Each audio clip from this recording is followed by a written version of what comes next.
side? He says the reflections are caused by electrical crosstalk. This means the sonar wasn't wired properly. Singh calls this strike one, and he has more to say. The black horizontal lines going through the image show that sonar signals are dropping out. That is, the instruments aren't detecting them, further calling the measurements into question. A clean, properly wired sonar wouldn't have those lines. We'd have a clean image. That's not the case with the Baltic Sea anomaly. Singh calls this strike two. Finally, the edges of the image, just beyond the circular formation, are gray, meaning the sonar couldn't tell what was there. That shows the sonar isn't calibrated well enough to trust. That's strike three. The OceanX team has been attacked and accused of hoaxing the whole thing. It was suspicious that when they went back the following year, they had equipment failure. Remember, they lost their sonar, and their 3D imaging was incomplete. Skeptics say this is too convenient, and people started calling it a scam. Now, Peter and Dennis spent a lot of time trying to raise money to go back, but they couldn't find the support. They blame the media for this. I agree. Blame the media. You don't even know what the media did. Oh, let me guess. They jumped to conclusions without checking the facts? Okay, so you do know what the media did. Not my first rodeo, Chief. After it was discovered that there was no metal, the media went hard on the OceanX team. They called it a scam. Every time the team pitched investors, they were turned down. Nobody wanted to sponsor a potential hoax.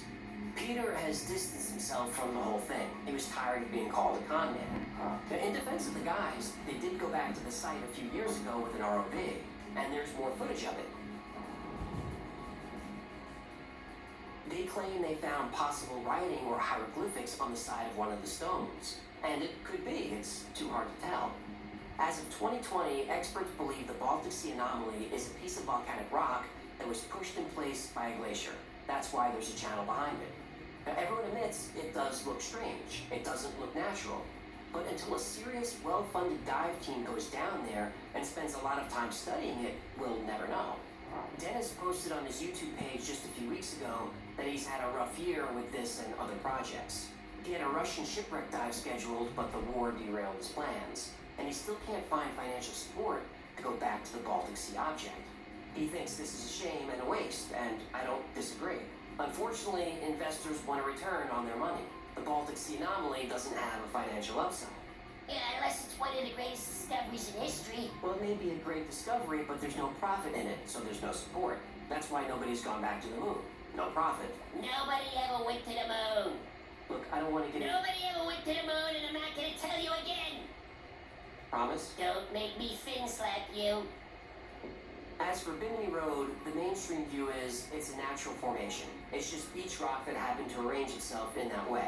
In a perfect line, half a mile long. Well, that's the mainstream view. The mainstream is full of Watch your mouth. But you're right. The mainstream is often wrong. The Bimini Road looks man-made to me. Unfortunately, there's no way to date the rock, so we don't know how long it's been down there. Whether it's connected to Atlantis or not, nobody knows. There are no other objects or structures in the area, at least none confirmed. Now, there is that sunken city off the coast of Cuba that could be thousands of years old. And if the sea level was 300 feet lower, that whole area could have held a huge civilization.